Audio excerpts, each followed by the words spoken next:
Cek. Oke, kita mulai ya. Bismillahirrahmanirrahim. Assalamualaikum warahmatullahi wabarakatuh. Di video kali ini kita akan membahas beberapa topik materi yang akan kita pelajari bersama-sama. Kita akan review tiga materi. Yang pertama adalah asinkronus yang telah dikerjakan teman-teman tugasnya pada kemarin hari ke-8. Lalu kita akan mereview yaitu kelas untuk materi hari ini, dan juga yang terakhir kita akan mereview atau saya akan mendemokan bagaimana cara untuk menginstal React Native pada esok hari ya. Nah, nanti teman-teman yang saya akan demokan adalah React Native Expo. Oke. Kita mulai pembahasannya. Kita akan mulai dari kasus yang pertama, yaitu asinkronus. Apa itu asinkronus? Konsep dasarnya di dalam pemrograman terdapat dua cara menjalankan program, yaitu sinkronus dan juga asinkronus. Sinkronus artinya program berjalan secara berurutan, sedangkan asinkronus atau artinya program berjalan bersama-sama.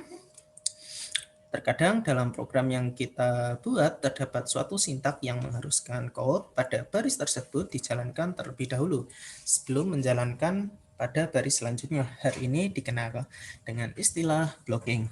Sebaliknya, non-blocking artinya program berjalan dengan mengeksekusi sintaks dari baris ke baris secara paralel. Nah, ini ada thread yaitu sinkronus single thread, dan ini adalah sinkronus dua thread, dan ini adalah proses asinkronus. Oke, asinkronus ditandai dengan set timeout. Nah, di sini misalkan ada console log, saya dijalankan belakangan dan saya dijalankan pertama. Apabila dijalankan, maka akan yang pertama dijalankan yaitu set timeout, tetapi dia akan di-delay selama 3 detik, lalu akan menjalankan yang console log, jadi akan mencetak yang saya dijalankan pertama, baru 3 detik kemudian dia akan menjalankan function yang pertama, yaitu saya dijalankan belakangan. Lalu ada beberapa function atau metode yang terdapat pada asinkronus. Yang pertama adalah callback. Callback adalah fungsi yang dipanggil ketika function lain selesai menjalankan program. Contoh sederhana pada callback adalah function setTimeout di atas. Nah, di sini fungsi setTimeout menerima dua parameter, yaitu callback dan waktu tunggu atau timeout.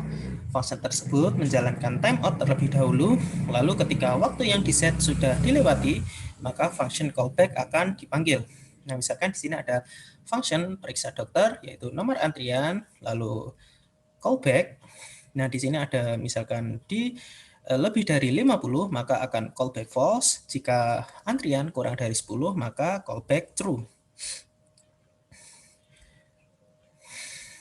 Nah, di sini keterangannya, misalkan periksa ke dokter, antriannya sangat panjang, memakai nomor antrian, setelah registrasi ulang akan melakukan pemesanan dan menunggu nomor antrian. Fungsi di atas menerima parameter nomor antrian. Dilakukan pengecekan kondisi.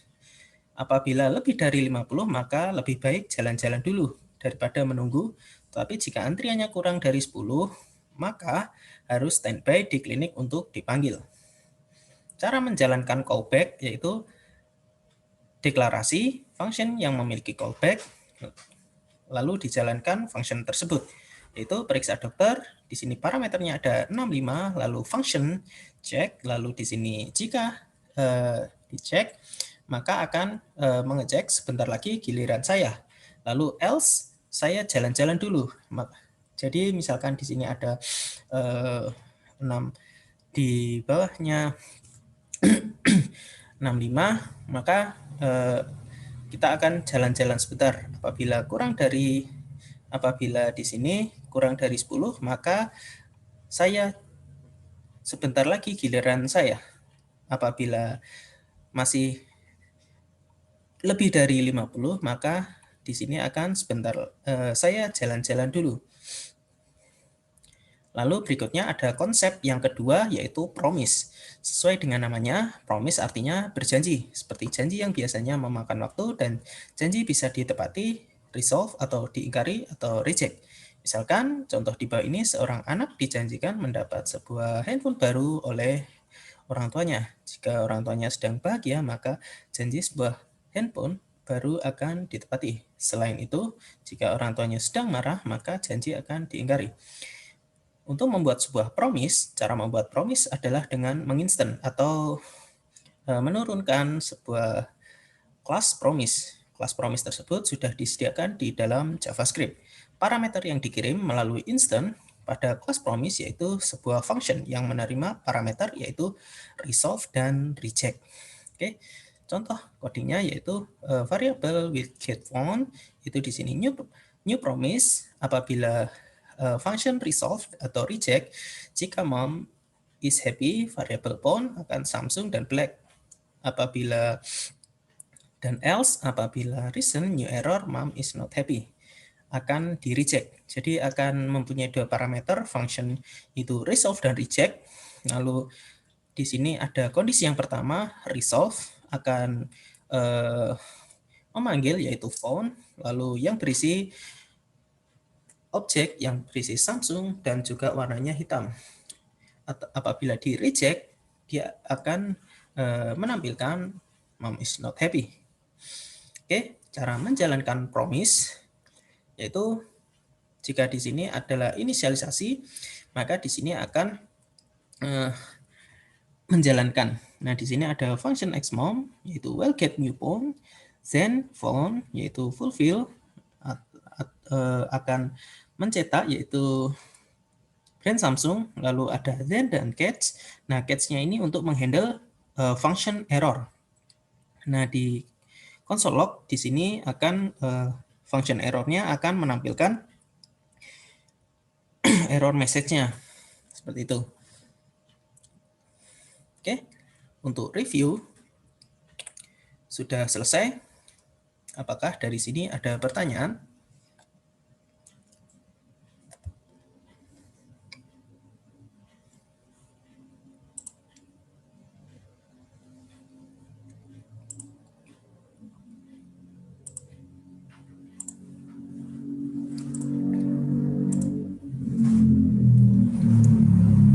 Oke. Agar ada kita buka Visual Studio Code kita. Oke, di sini saya akan membuka yaitu project yaitu page 19.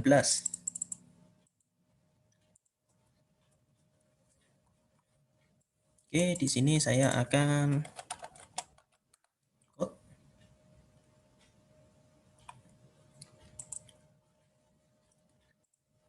Oke, di sini saya akan membuat sebuah webinar.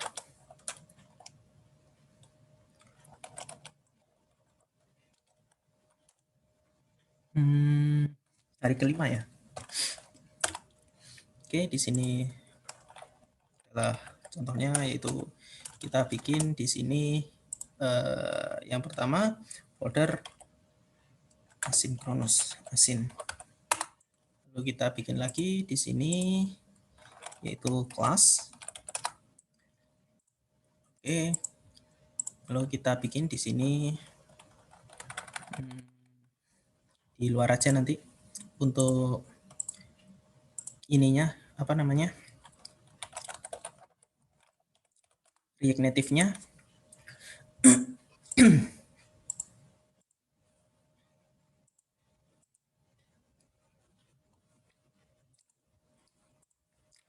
Oke, sebentar untuk share screen-nya. Seperti ini ya.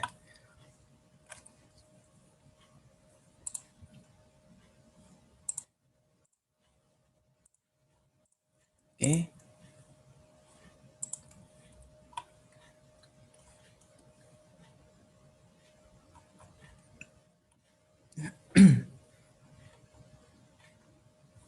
Jadi callback itu seperti ini ya. Misalkan kita akan membuat sebuah callback Ini misalkan function periksa. Di sini ada nomor antrian, dan juga di sini akan di callback. Jadi bebas ya di sini, bisa menggunakan callback ataupun CB itu juga nggak masalah sih. Lalu kita kasih if, di sini ada parameter. Oke. Lalu di sini parameternya yaitu nomor antrian lebih dari 50. Lalu di sini kita akan callback. Callback akan false. Lalu jika di sini adalah else, if misalkan nomor antrian kurang dari 10, maka callback true.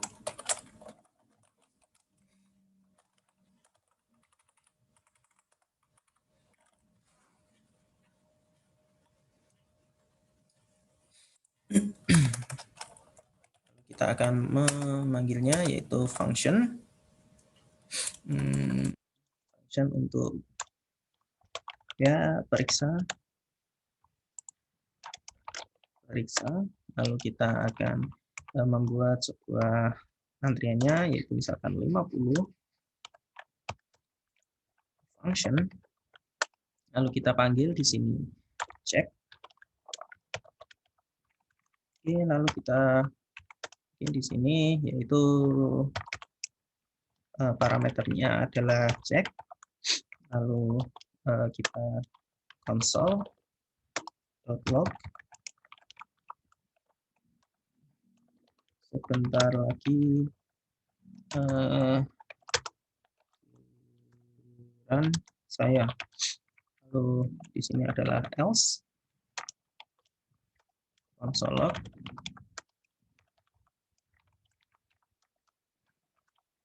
Saya jalan-jalan dulu. Oke, seperti ini.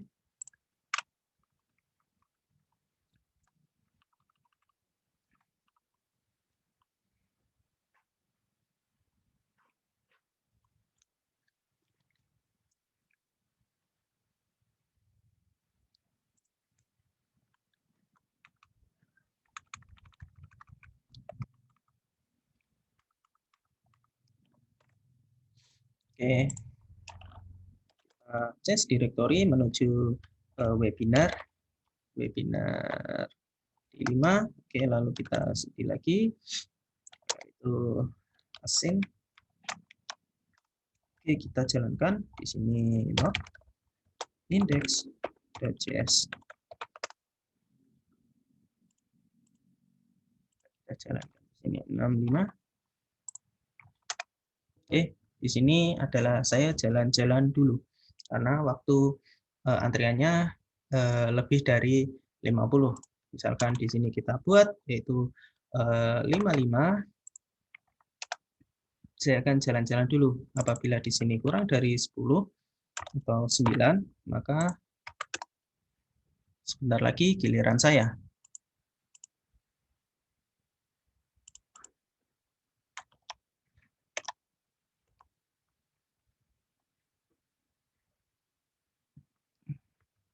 Kalau di sini tampilannya tergantung pada saat kita inisialisasi ya di sini. Jadi di sini kan lebih dari 50, maka kalau misalkan kita buat di sini 50, dia tidak akan muncul apa-apa ya. Kecuali, nah tidak muncul apa-apa ya. Kecuali kalau di sini kita kasih yaitu lebih dari sama dengan atau kurang dari sama dengan. Nah, saya jalan-jalan dulu gini Mas ya. Jadi kalau misalkan di sini misalkan 40, nah dia nggak ada kondisi soalnya kita nggak inisialisasi sih intinya itu. Kalau misalkan di sini dibuat callback sebanyak kita per 10, nah itu juga bisa juga misalkan per 10 misalkan 50, di bawahnya 50, 40, 30 sampai 10. Nah, seperti itu. Jadi nanti kondisinya itu banyak, if else-nya banyak, else if-nya yang banyak. Jadi if-nya 1, else if-nya banyak, sampai dia nanti ke else gitu.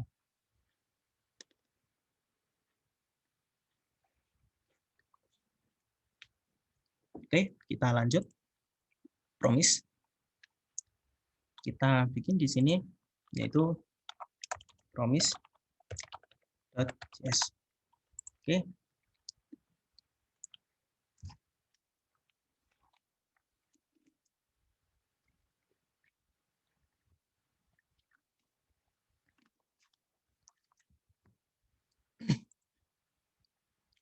Oke, di sini saya akan membuat sebuah variabel will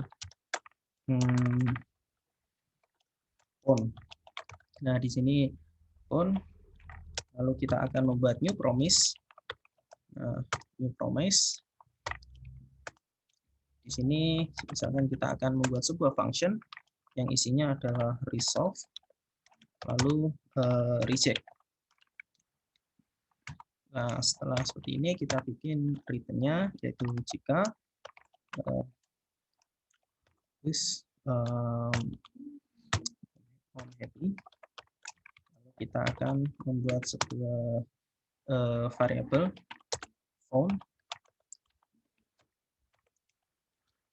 phone yang isinya adalah brand iPhone, lalu color di sini kita kasih black diamond. Jangan lupa kasih koma, lalu kita inisialisasi di sini adalah resolve phone, lalu kita kasih di sini else untuk menangani errornya yaitu variabel reason atau alasan dengan new error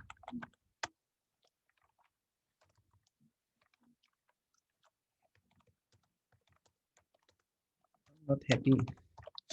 Lalu di sini kita inisialisasi bahwa di sini adalah reject. Ya, seperti ini. Reason.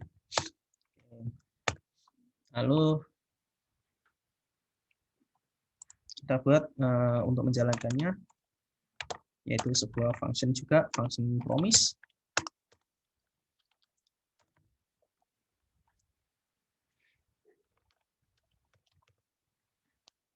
Xmon seperti ini, lalu kita panggil di sini yaitu function phone, lalu kita spasi enter atau kita kasih then.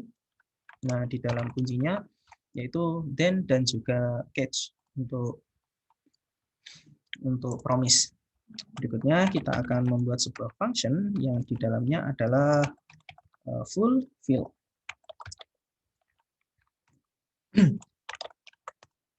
Lalu di sini kita akan mengkonsol.log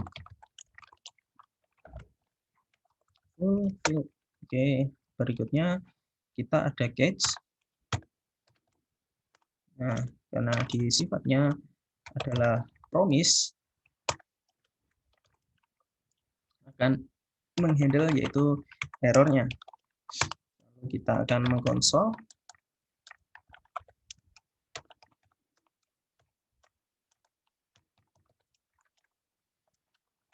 error. Lalu kita ingin tahu yaitu message-nya. Nah, seperti ini.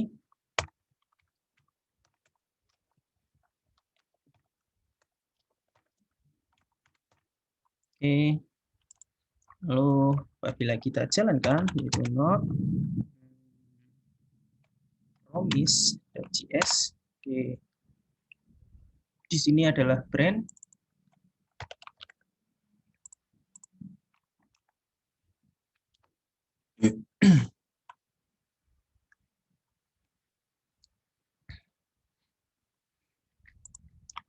Nah, di sini objek, di sini pakai titik 2 ya.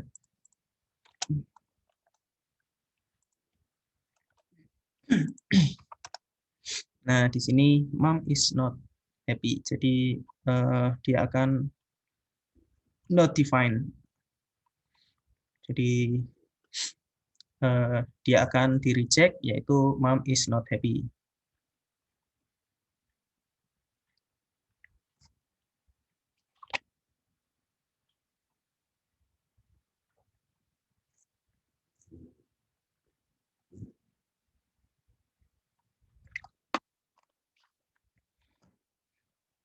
Apabila kita ingin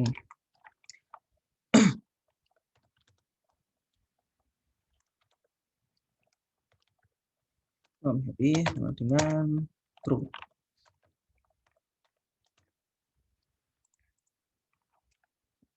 Nah, di sini ya. Jadi di sini kita bikin di sini mom is happy, yaitu true, maka akan dibelikan iPhone yang berwarna black diamond. Apabila di sini kita kasih di sini false, maka di sini mom is not happy. Oke, seperti itu untuk promise. Jadi intinya adalah try dan catch. Yang try adalah then dan catch.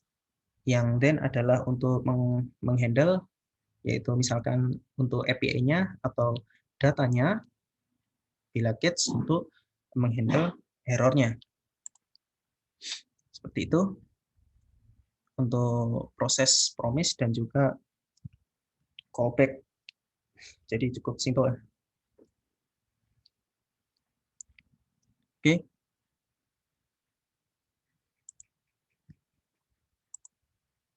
Oke, kita lanjutkan.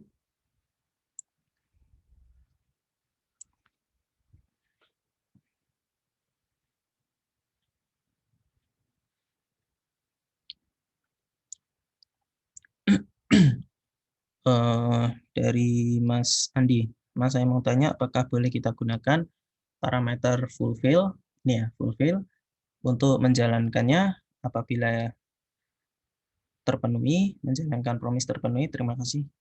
Sebenarnya ini untuk ngecek aja ya, fulfill itu untuk menangani apakah ada isinya atau tidak. Kalau misalkan di catch itu untuk menghandle errornya, misalkan ada apa-apa, misalkan API-nya atau datanya teman-teman itu jalan, nah itu di handle pakai fulfill tuh. Kalau misalkan error, nah nanti akan ketahuan errornya di mana. Jadi sebetulnya lebih memudahkan ke arah memudahkan, Mas ya. Memudahkan kita apakah dia datanya tampil ataukah error. Seperti itu.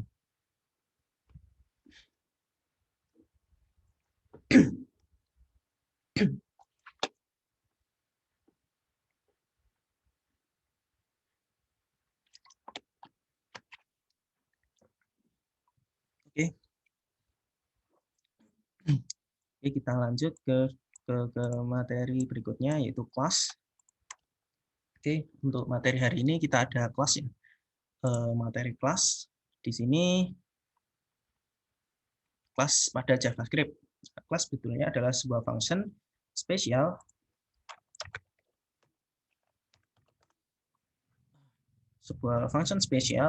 dan seperti function yang kita ketahui sebelumnya bahwa function dapat dideklarasikan dan dipanggil, begitu pula dengan sebuah kelas.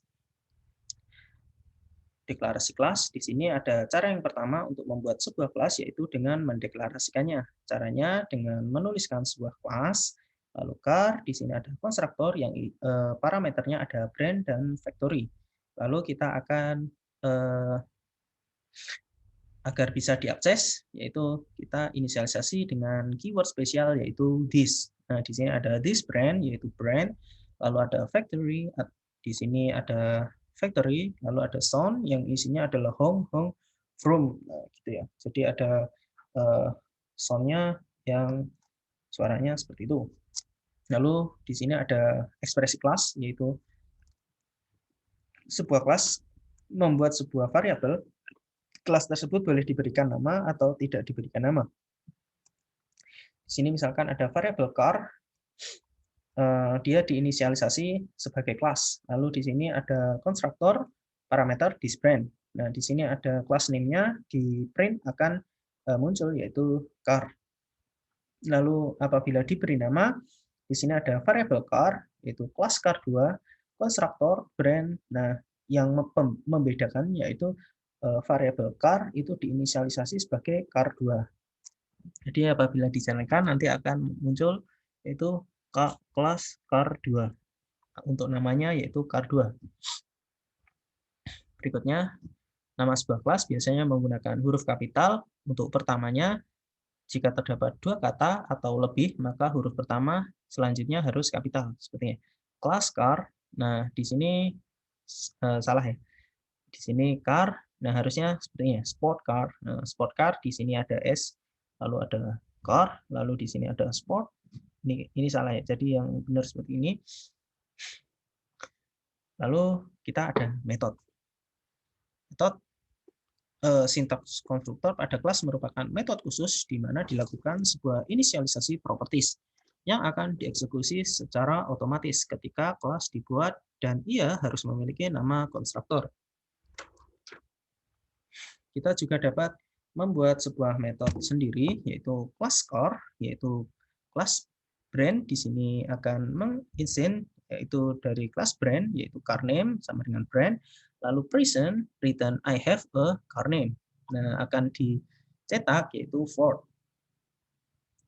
Itu parameter yang dimasukkan ke dalam tanda kurung diperlukan seperti pada contoh di bawah ini.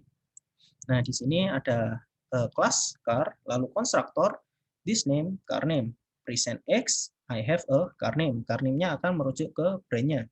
Nah, brand-nya akan di sini akan menginstant atau menurunkan sifatnya dari kelas car. Nah, di kelas car akan menambah value-nya yaitu Ford, maka apabila dicetak akan mencetak my car name yaitu Ford. Hello akan di return yaitu hello I have a car name yaitu Ford. Lalu berikutnya ada static method. Static method didefinisikan hanya untuk kelas car name. Sehingga jika kita melihat pada contoh sebelumnya, static method hanya diakses melalui kelas car dan tidak bisa melalui my car. Nah, di sini ada kelas car yaitu constructor brand, lalu ada hello, static hello, lalu ada new car yaitu Ford, lalu akan memanggil hello pada kelas car, yaitu di sini ada car.hello, lalu akan menampilkan hello I have a new car yaitu Ford.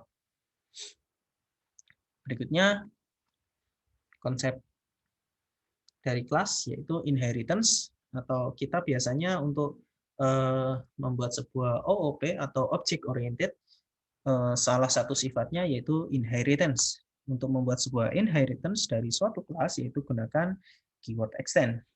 Kelas yang dibuat dengan metode inheritance akan memiliki metode yang sama dengan kelas asalnya.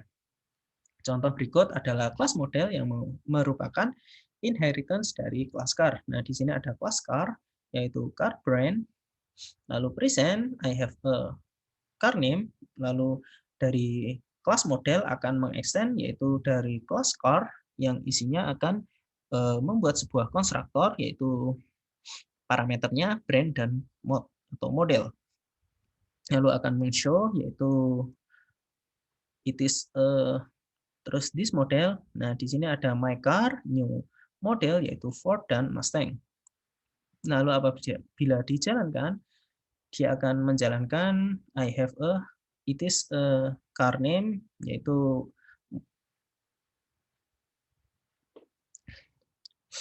Ford and Mustang.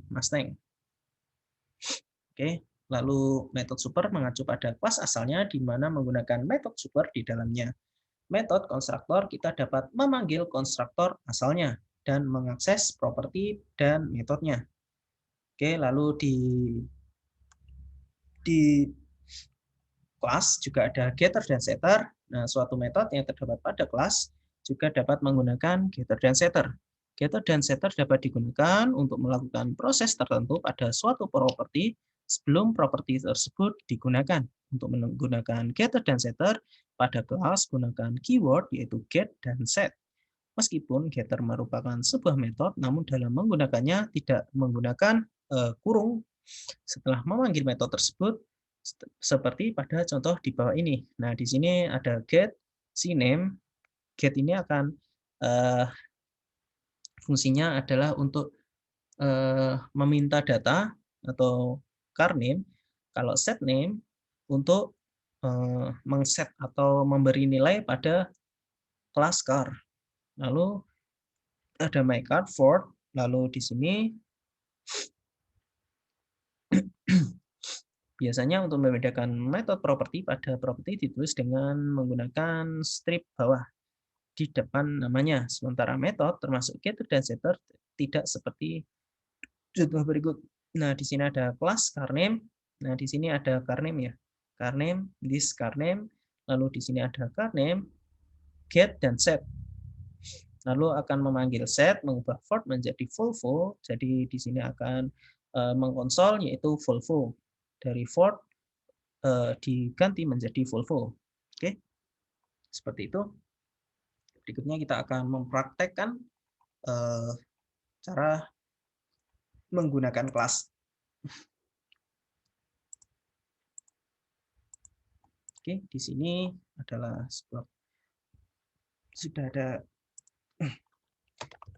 Coba kita console.log.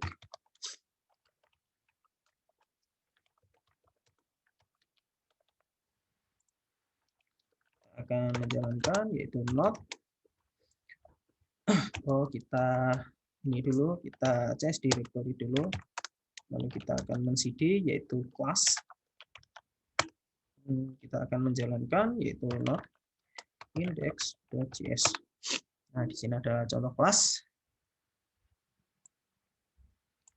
Di sini untuk cara pembuatan kelasnya yaitu seperti ini, kelas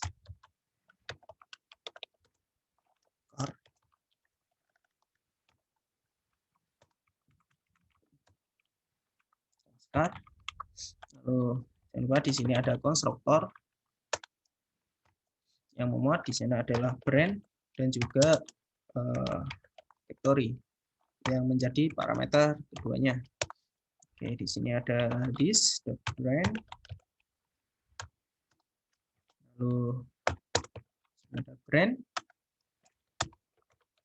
Lalu ada lagi this factory. Yang di sini adalah factory. Sound. Ini adalah room.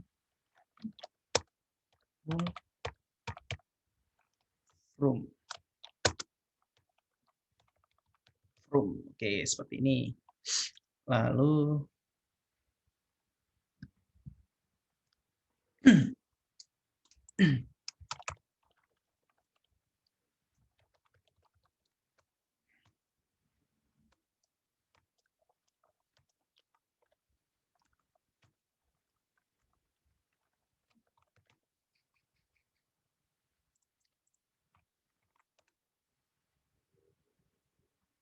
di sini tidak akan dicetak soalnya dia akan undefined atau apabila kita langsung menghit kelasnya, soundnya ini akan atau kita akan mencetak soundnya maka tidak bisa soalnya di sini tidak ada parameternya. Di sini ada misalkan kita pengen buat, nah maka akan undefined.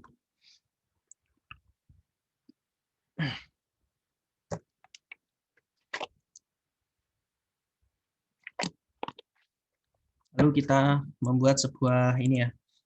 Nah, cara pembuatan kelas seperti ini yaitu misalkan di sini ada kelas, lalu di sini ada konstruktor. Lalu kita misalkan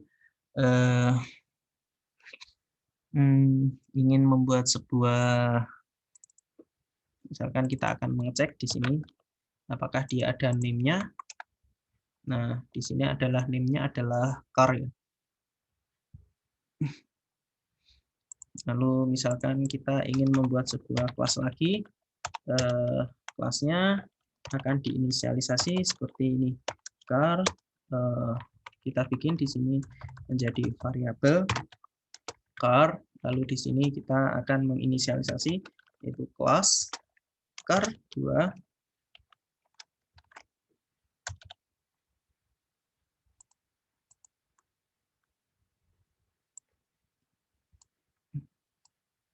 name dari mana? Nah, ini untuk mengecek apakah dia mempunyai nama atau tidak, Mas ya.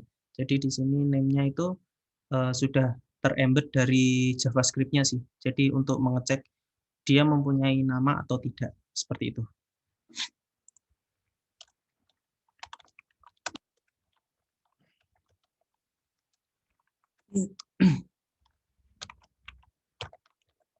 Brand, lalu di sini ada factory, lalu di sini ada this brand. Nah, seperti ini ya, brand. Lalu kita akan mencetaknya. Yang isinya brand adalah brand, lalu this.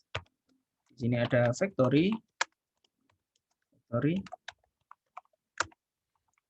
Di sini kita akan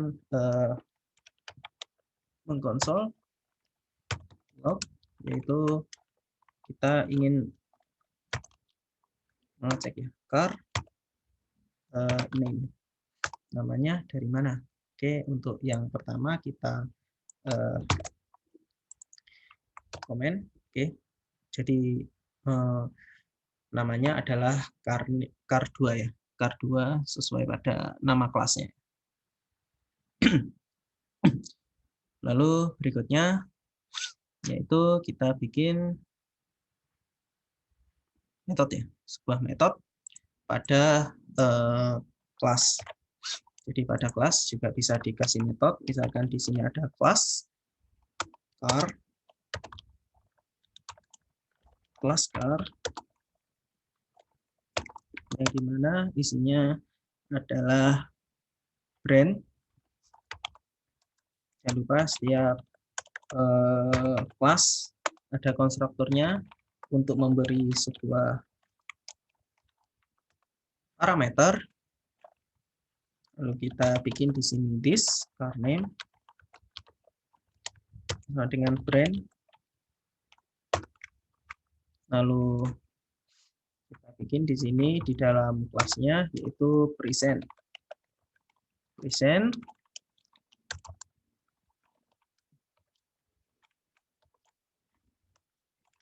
Kita return I have a, lalu kita bikin di sini yaitu this dot car name, lalu kita bikin di sini yaitu untuk variabel penampungnya yaitu my car, new car,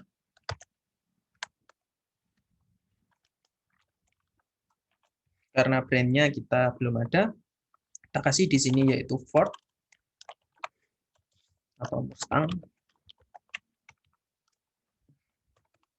Lalu kita akan mengkonsol .log. Nah, ini lalu kita akan memanggilnya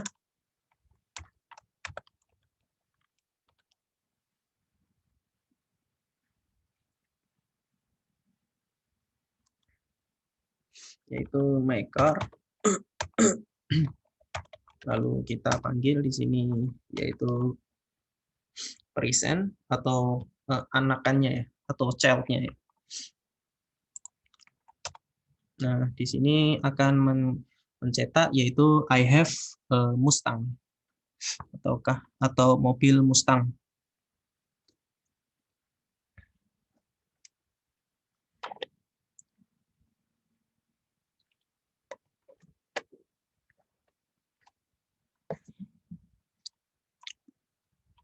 Oke, berikutnya kita ada static method.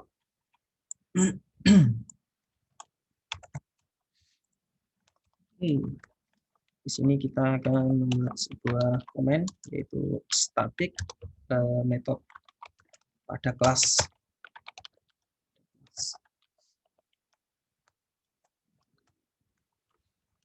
Di sini kita akan membuat sebuah kelas car lagi.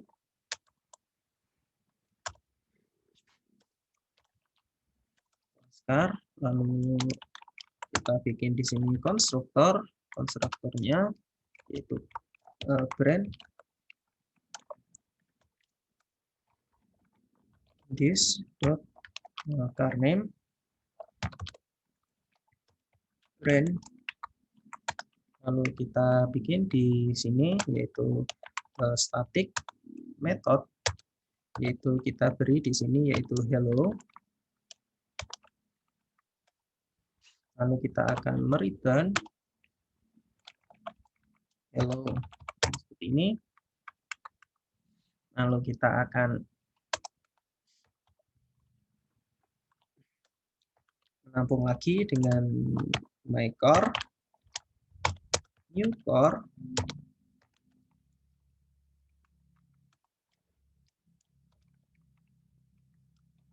Dengan di sini misalkan hammer. Setelah hammer kita console.log,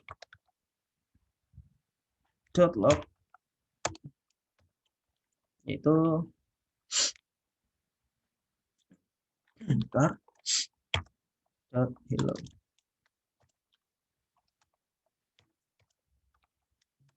Hello seperti ini. Nah, di sini ada hello.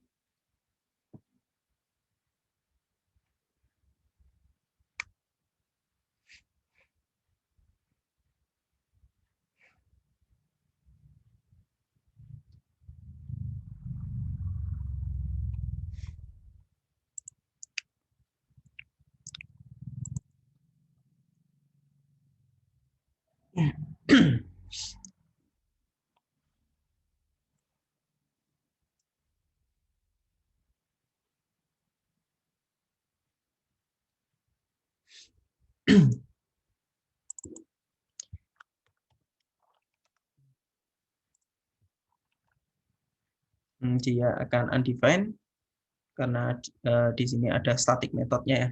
Jadi kita tidak dapat langsung menghint dari my car. Jadi kita menghintnya dari car, kita akan langsung hint ke dalam car-nya. Karena kita tidak bisa menggunakan static method. Oke, seperti ini.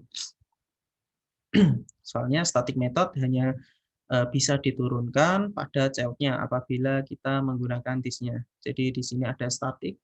Apabila kita ingin agar statiknya hilang, maka statiknya harus dihilangkan. Jadi akan menggunakan hello saja. Seperti pada ini ya, kelas car present ini ya. Pada kelas present di sini dari my car tidak bisa menghint yaitu di kelas new car-nya. Karena itu static method bisa digunakan pada child-nya ya, misalkan yang ada di bawahnya. Seperti itu. Berikutnya yaitu inheritance. Oke, di sini kita ada inheritance. Untuk proses inheritance-nya sendiri, misalkan di sini kita ada kelas, ganti aja jadi motor. Oke, di kelas motor ini kita ada objek,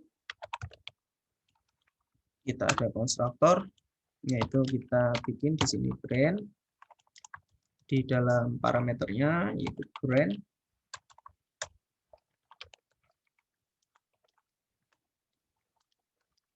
Is motor name. Di sini adalah brand. Oke, lalu kita present.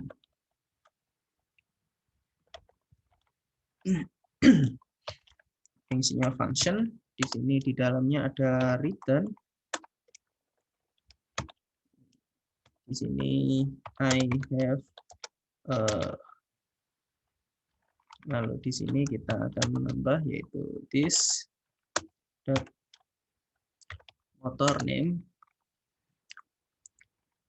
Lalu kita akan menurunkan sifat dari motor tersebut ke dalam kelas lain, yaitu misalkan di sini kita ada kelas model yang akan mengextend dari kelas motor.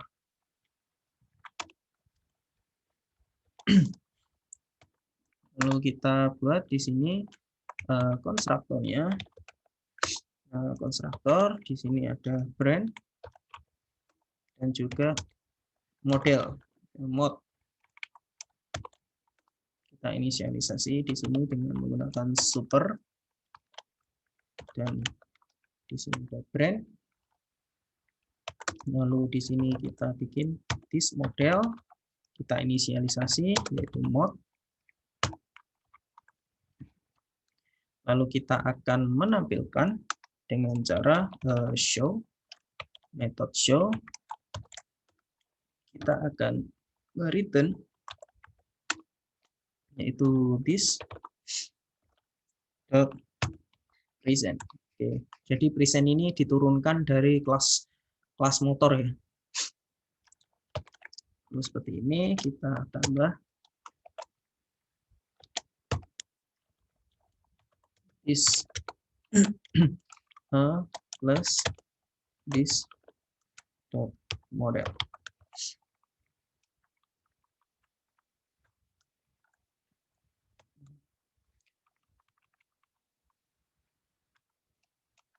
Oke, setelah seperti ini kita tampung datanya dengan cara main motor sama dengan new model.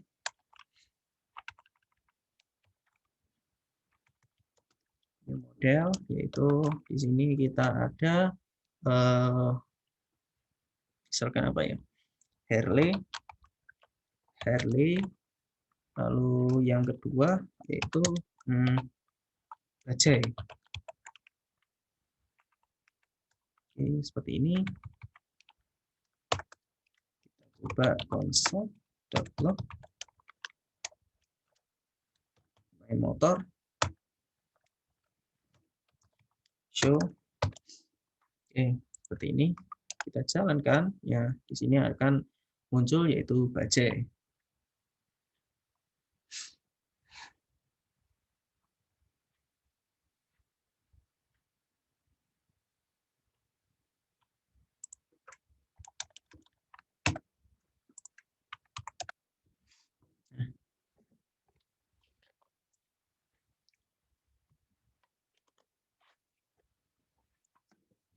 Ini ya, jadi untuk menginheritance atau menurunkan sifatnya, kita perlu mengextend dari kelas sebelumnya. Jadi dengan cara extend, kita akan menemukan sifat yang ingin diturunkan. Di sini sifat yang ingin diturunkan yaitu dari method present. Nah, di method present ini akan ditambahkan di sini I have a. Nah, di sini dipanggil yaitu present. Lalu it is a akan menunjuk ke this model.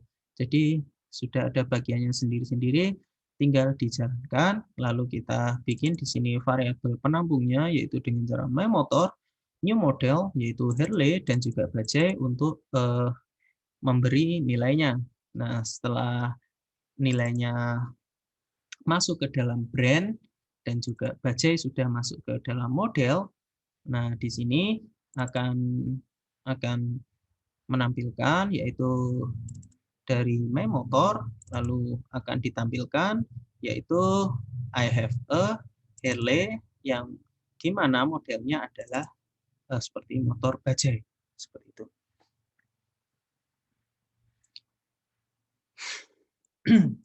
Nah, lalu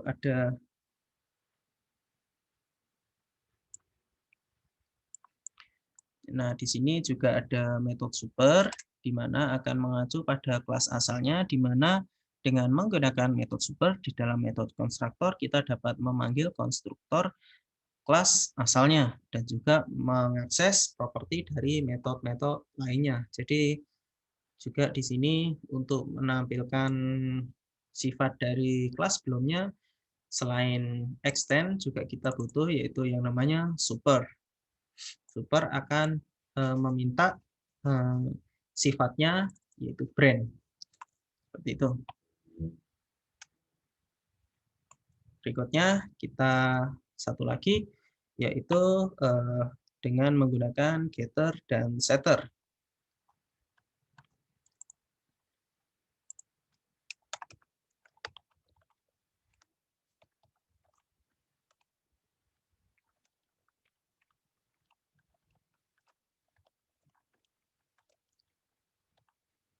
get dan set.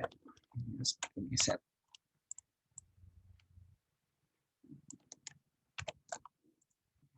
Kalau ada pertanyaan langsung aja ya.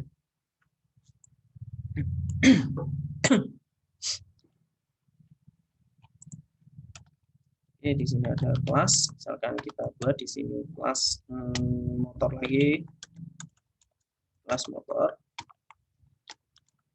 yang dimana isinya adalah konstruktor,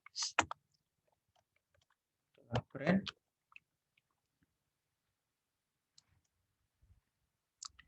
Lalu kita bikin di sini, yaitu kita this motor name,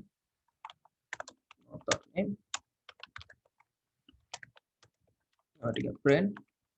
Nah, di sini prosesnya ada get, lalu di sini ada misalkan cname, lalu kita bikin di sini yaitu return this dot car name. Lalu di sini ada set, untuk men-set nilainya yaitu cname,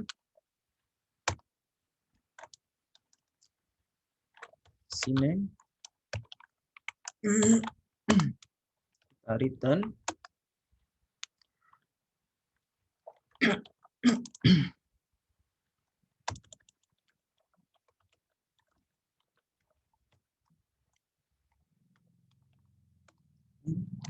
x. Nah, x ini diperoleh dari mana? Ini diperoleh dari parameter set name. Lalu kita bikin di sini variabel motor, new motor,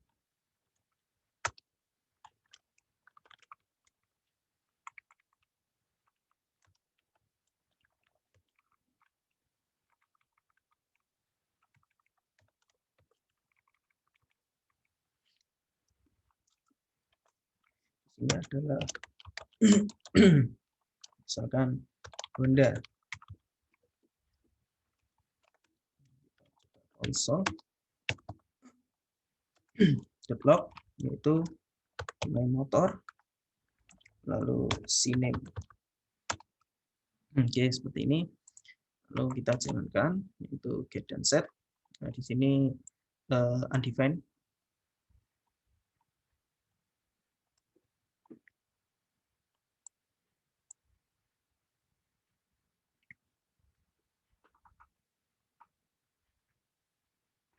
Di sini udah ada brand yaitu Honda. Nah,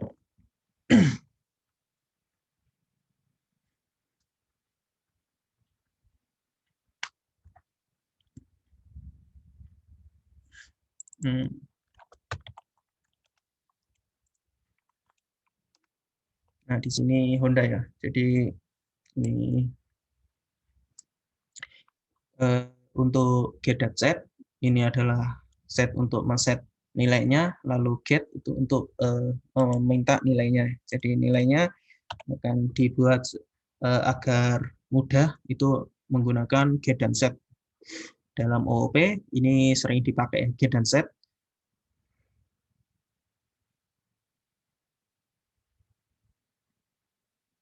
Di sini apa metode juga harus didefinisikan pada konstruktor.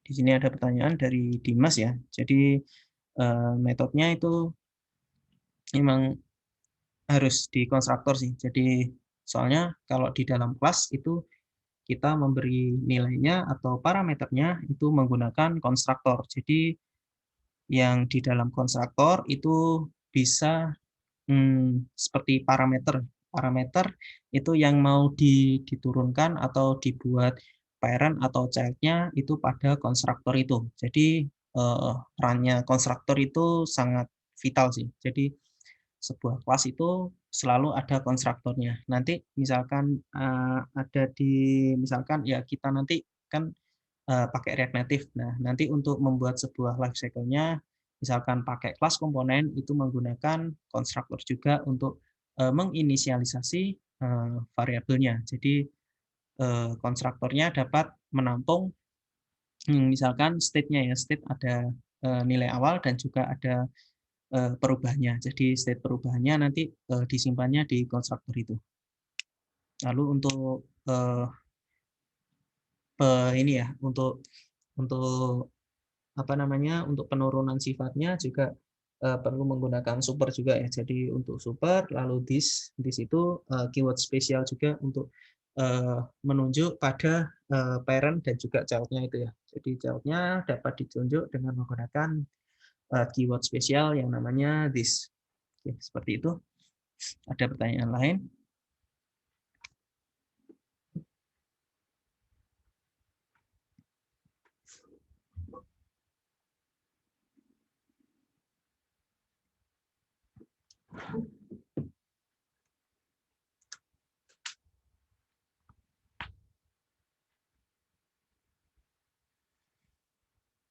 Oke, apakah cukup jelas, Mas Dimas?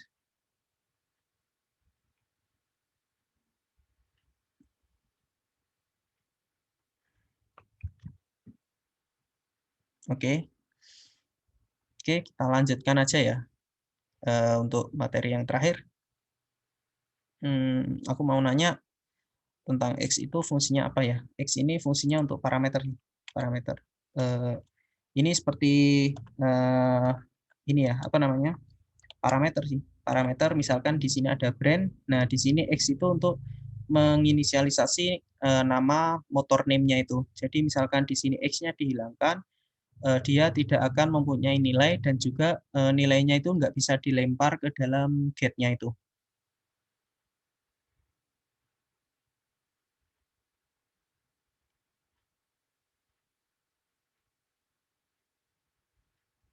Yap, dia ngambil di value-nya itu untuk mengasih nilai pada ya value-nya itu.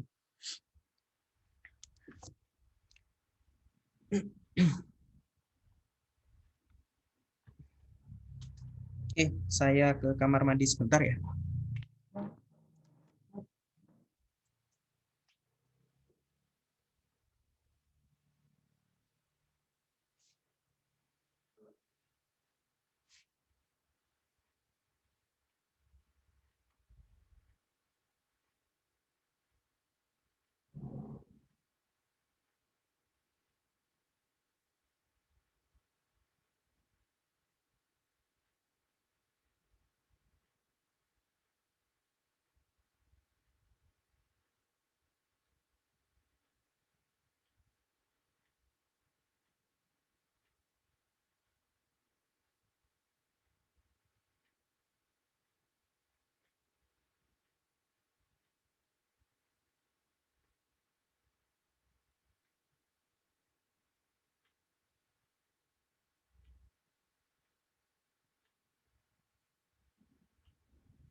Oke, kita lanjut.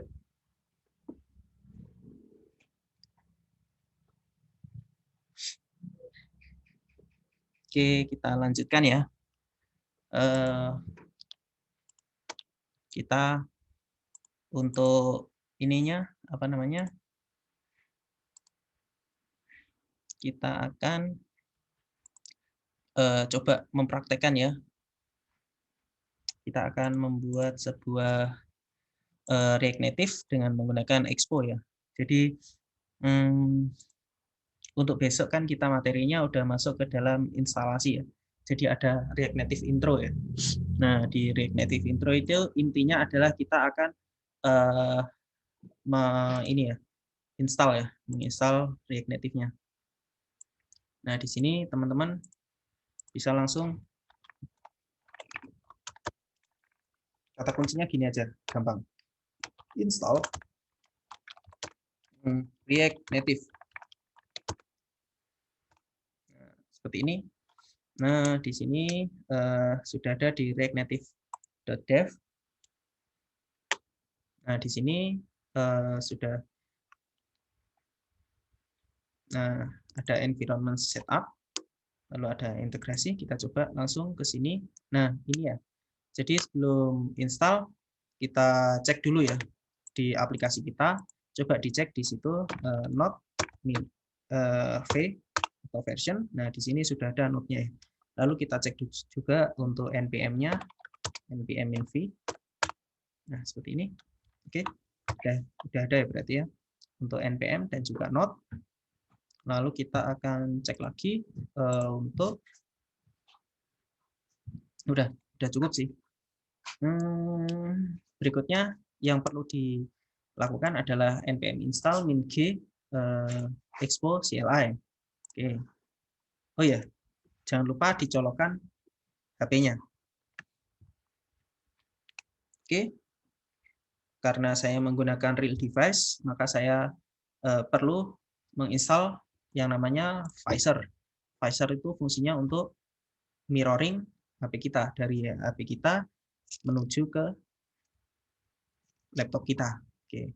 Jadi di Visor ini kita dapat memirroring ya HP kita. Teman-teman dapat mengaksesnya di sini ya. Download Visor. Nah, di sini silakan di-download. Untuk tipenya bebas sih. Nah, ini tampilan HP-nya ya. Nah, di sini teman-teman juga dapat membuat ya. Di sini silakan di mode debugging. Nah, misalkan di sini di mode debuggingnya ada di, tapi setiap HP beda-beda sih.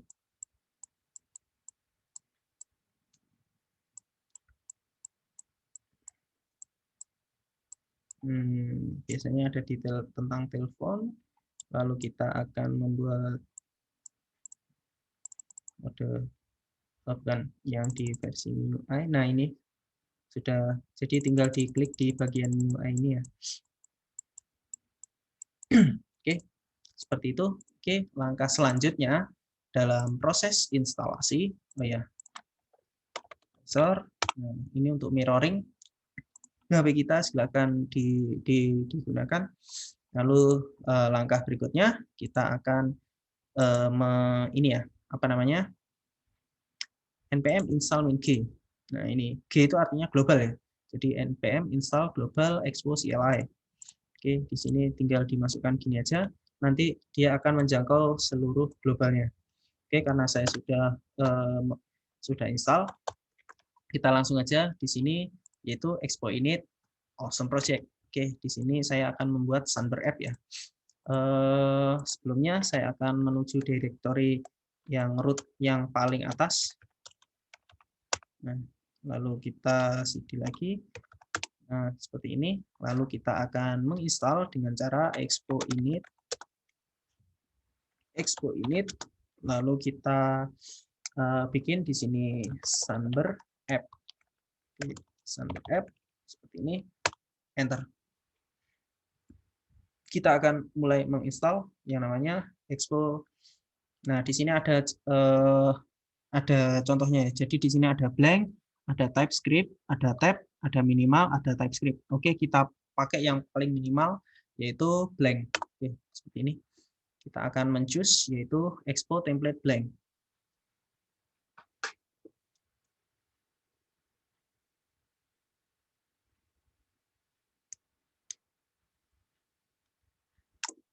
Oke, sambil kita lihat di sini. Oke.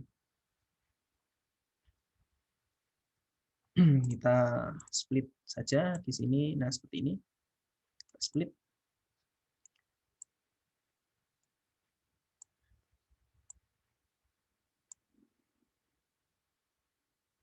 Nah, di sini sudah mulai ya, Sunburn app.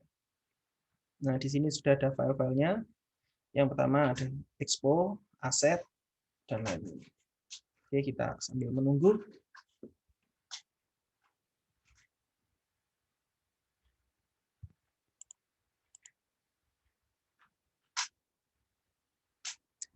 Berarti sebelum install Expo terlebih dahulu, Visor.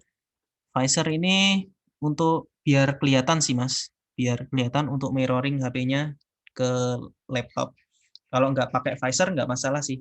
Cuma nanti repotnya nanti misalkan mengetahui perubahan, Masnya harus melihat HP dan juga melihat komputernya untuk Visor. Visor ini fungsinya untuk memirroring HP kita ke dalam PC kita. Kalau nggak pakai Visor juga nggak masalah sih.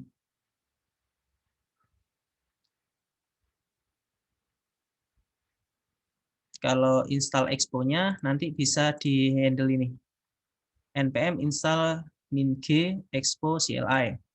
Oke, silahkan nanti diinstal ya. Soalnya kalau misalkan di sini sudah pernah terinstall,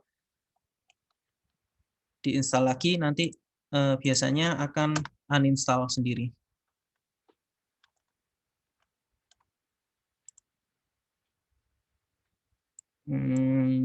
Kalau untuk install Android virtual bisa apa maksudnya?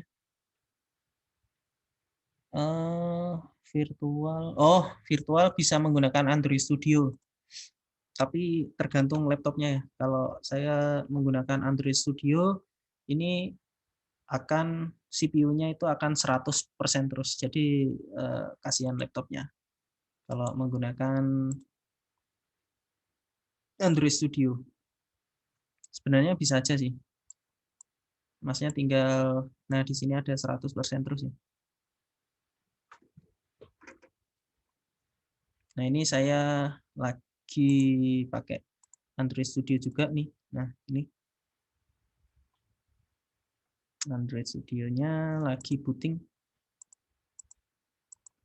Nah ini ya, ini Android Studio-nya.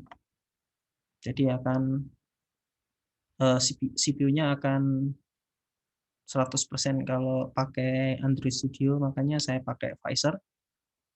Untuk teman-teman yang laptopnya di bawah atau 4 GB, nah silakan pakai Visor.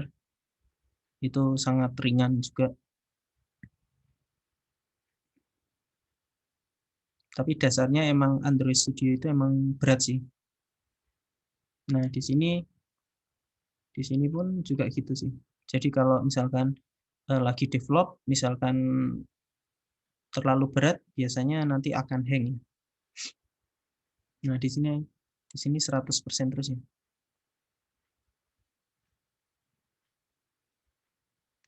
Jadi saran saya sih kalau misalkan develop pakai Visor juga lebih ringan sih, memudahkan kita. Nah, di sini sudah ada sih sebenarnya, saya udah install di sini, yaitu app-nya itu adalah ini ya, Pixel 2 XL. Pixel 2 XL dijalankan juga sama-sama bisa, tapi saya lebih memilih menggunakan real device.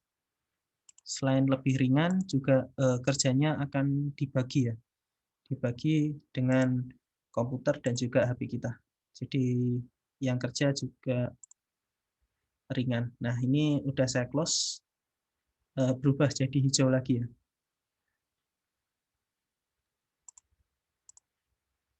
Oke, kita lihat, oh sudah selesai.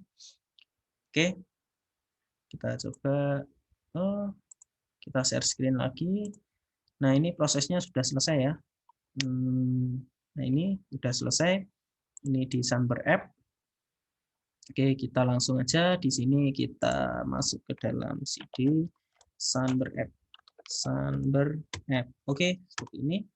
Lalu cara menjalankannya kita dapat menggunakan yarn start ataupun kita dapat menggunakan npm start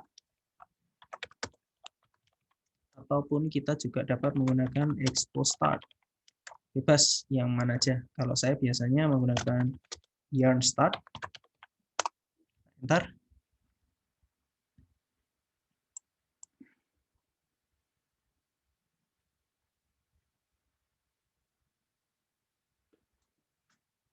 Nah, di sini DevTools-nya adalah localhost 19.002 ya. Apabila kita masukkan ke dalam sini, nah localhost 19.002. Nah, nanti akan masuk ke dalam Expo Developer Tools. Oke, seperti ini ya. Untuk tampilannya.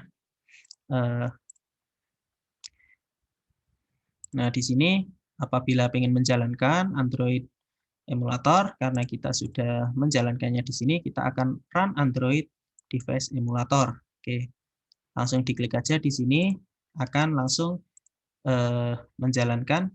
Nah, di sini, nah,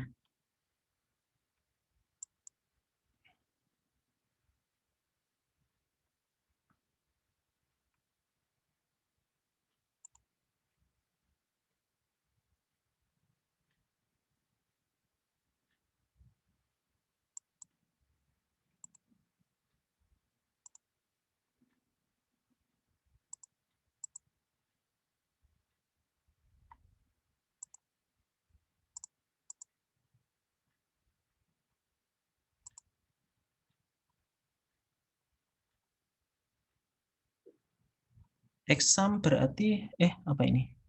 Kalau pakai emulator Memu, Nox, dan sejenisnya bisa sih. Tapi saya belum coba, tapi kemarin dari batch sebelumnya, itu ada yang pakai Genie Mode, itu bisa pakai apa lagi ya kemarin ya. Banyak kok. Kemarin Genie Mode, Nox kayaknya bisa sih. Exam berarti harus aktif ya Mas, atau tidak perlu? Nggak perlu sih, soalnya React ini punya server sendiri sih. Kalau PHP kan pakai exam ya, kebanyakan pakai exam. Kalau pakai React itu udah ada yang namanya Node.js. Jadi kita tidak perlu menjalankan examnya, itu sudah jalan sendiri menggunakan server Node.js. Nah, di sini juga udah tersediakan Node modul. Nah, Node modul ini fungsinya untuk apa namanya, sekaligus servernya sih. Jadi kita kalau sekali Ion start itu akan menjalankan servernya dan juga lainnya juga sih. Seperti itu.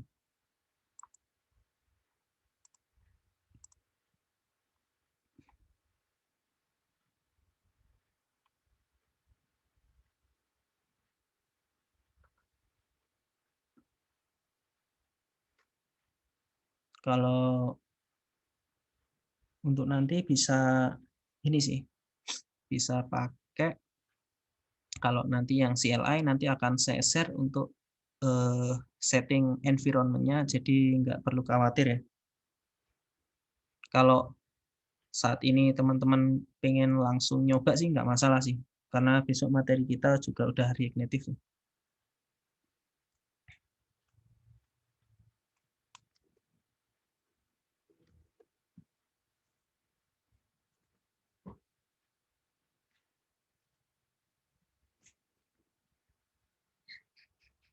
Kita juga dapat melihatnya di sini expo-nya itu versinya 39.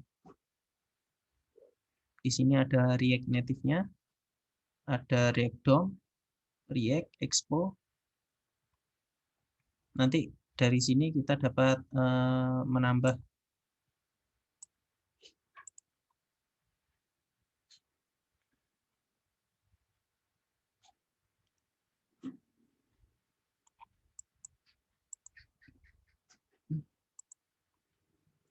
Coba kita jalankan lagi untuk visor-nya.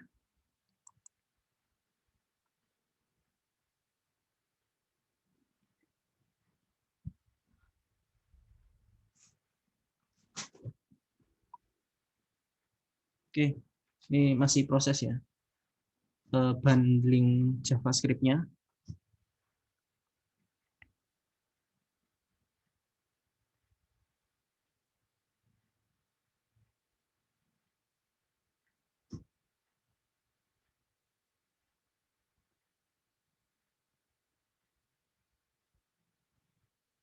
Oke, jadi di sini ada open app to start working to your app. Oke, nanti di sini jadi file yang pertama dijalankan yaitu open, yaitu app.js ini ya. pp.js misalkan kita ganti, yaitu di sini adalah hello world. Nah, teman-teman akan menggantinya menjadi hello world. Nah, hello world ya.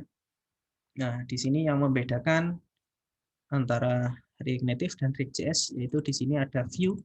View kalau di PHP dia akan div ya, div sama seperti div ya. Kalau di sini ada teks itu biasanya ada P atau paragraf atau bisa juga H, H atau hand.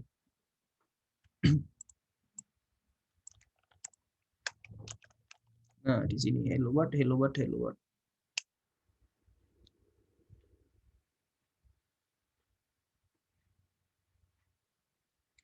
Oke, ada pertanyaan dari sini?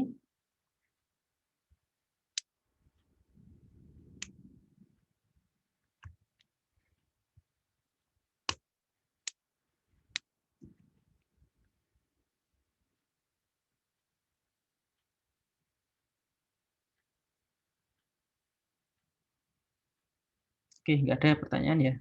Ada lagi nggak pertanyaan?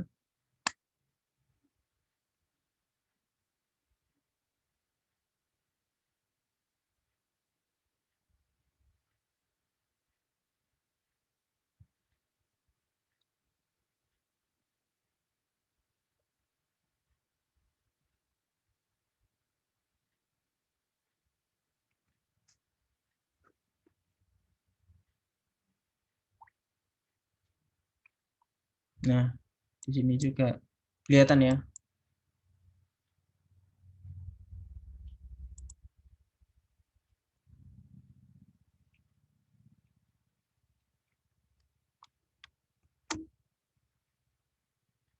Oh, jadi kalau di ini udah dijalankan atau belum untuk Mas Huda? Mas Huda ada?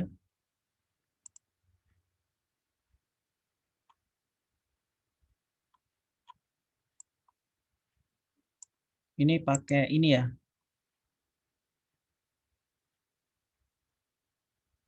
pakai CLI ini ya. Ini kayaknya belum diinstal environment-nya sih.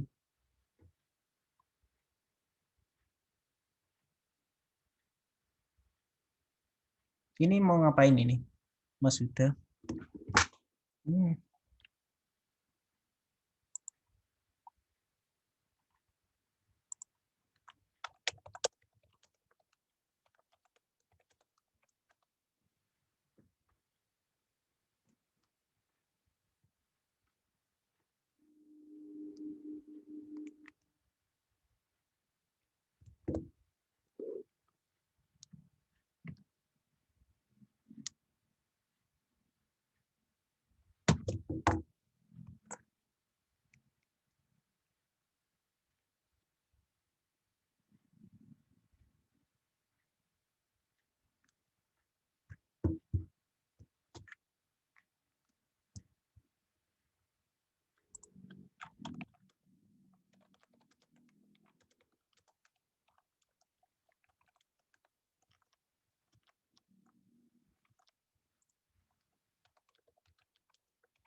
Kalau menjalankannya yaitu expose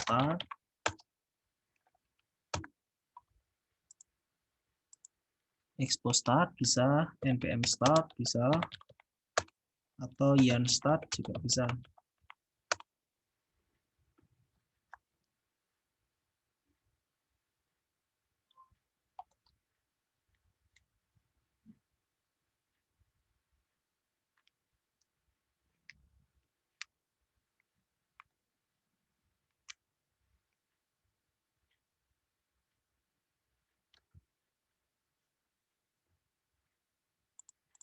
Oke, ada pertanyaan lagi?